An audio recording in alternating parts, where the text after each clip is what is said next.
আসসালামু আলাইকুম, সকলকে স্বাগতম এশিয়া টেক টিভির পক্ষ থেকে। আজকে আপনাদের জন্য যে ভিডিওটি নিয়ে আসা হয়েছে তা হলো একটি ফ্রিজ গ্যাস চার্জ করার পরে কিভাবে চার্জিং পোর্ট সিল করতে হয় সে সম্পর্কে আজকে ভিডিওটি করা হয়েছে। অনেকেই আছেন গ্যাসের এই চার্জিং পোর্ট সিল করতে ভয় পান, যে কারণে অনেকে চার্জিং পোর্টে এই যে নন লিটার বাল্বটা এটাই লাগাই রাখেন, যেখানে অনেক সময় দেখা যায় কিছুদিন পরে চার্জিং পোর্ট থেকে লিক করে এবং চার্জিং পোর্টের একটা দামও 30-40 টাকা, এখানে কিছু অর্থও খরচ হয়। সিল করে দিলে এটা আপনার গ্রাহকও খুশি হয় যে হ্যাঁ, কোম্পানি করে কাজ করে, এই টেকনিশিয়ানও সেভাবেই কাজ করেছে।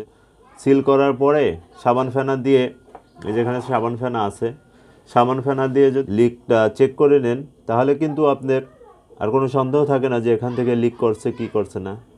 আর চার্জিং পোর্টে যে সমস্যাটা হয় 6 মাস 1 বছর পরে বা 2 বছর পরে, এখানে চার্জিং পোর্ট থেকে অনেক সময় লিক করে, তখন গ্যাস কমে যায় এবং ফ্রিজ আর কাজ করে না। তা আজকে আমাদের মূল যে বিষয়টা, এসি বা ফ্রিজের গ্যাস চার্জিং পোর্ট কীভাবে সিল করতে হয় সেই সম্পর্কে আপনাদের বাস্তব ভিডিওটি দেখানো হবে।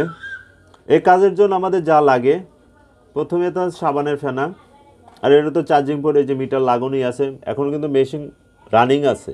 আর আমরা এই যখন 134/22 নম্বর হইলে মেশিন রানিং অবস্থায় করতে হবে। 600 নম্বরের ক্ষেত্রে চার্জিং পোর্ট সিল করার নিয়ম হলো 600 নম্বরে মাইনাসে চলে, যে কারণে রানিং অবস্থায় করতে হবে।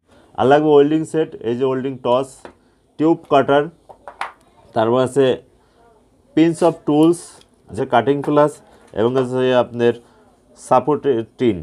পিনস অফ টুলস এটা দিয়ে আমরা আগে পাইপটা মুখটাকে বন্ধ করব, এই যেভাবে। এবার দিয়ে আমরা এখান থেকে এটা আমরা কেটে ফেললাম, এই যে কাটিং প্লাস থেকে, এটা কাটিং প্লাস থেকে আমরা কেটে ফেললাম। এই যে সাবানের ফেনা দিয়ে চেক করব,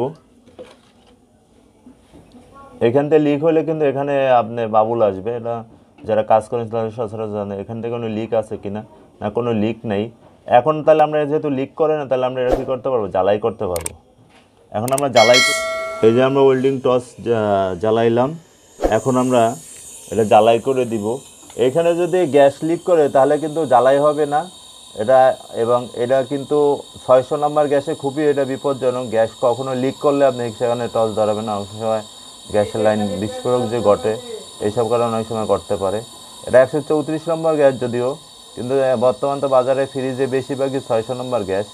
600 নম্বর জ্বালাই করার পর এটা যখন ঠান্ডা হবে, ঠান্ডা হওয়ার পরে আমরা আবার দেখবো জ্বালাই হয়ে গেল। এখন আমরা 22 ডিগ্রি প্লাসটা খুলে ফেলবো, এই যে আমরা 22 ডিগ্রি প্লাসটা খুলবো। এখন এটা ঠান্ডা হওয়ার পরে আমরা আবার এখানে সাবানের ফেনা দিয়ে দেবো, এবং সাবানের ফেনা দেওয়ার পরে চেক করব যখন, এখন আমরা ফ্রিজটা বন্ধ করে দিলাম। আমরা ফ্রিজটা এখন বন্ধ করে দিলাম, আমরা এই সুইচটা বন্ধ করে দিলাম।